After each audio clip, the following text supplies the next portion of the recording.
Welcome viewers, প্রতিদিনের মতো আজও চলে এসেছি আমার লাঞ্চের থালি নিয়ে। আজকে লাঞ্চে নিয়েছি সাদা ভাত, নিয়েছি শসা, বিট ও পেঁয়াজ কুচি স্যালাড হিসেবে।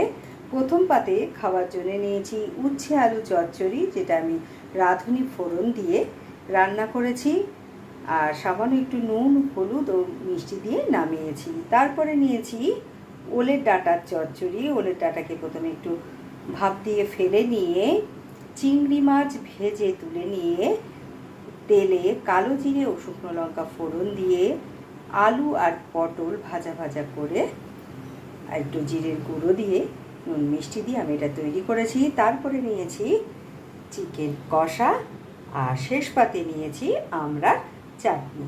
তো কেমন লাগলো আপনাদের আমার এই লাঞ্চের থালিটা?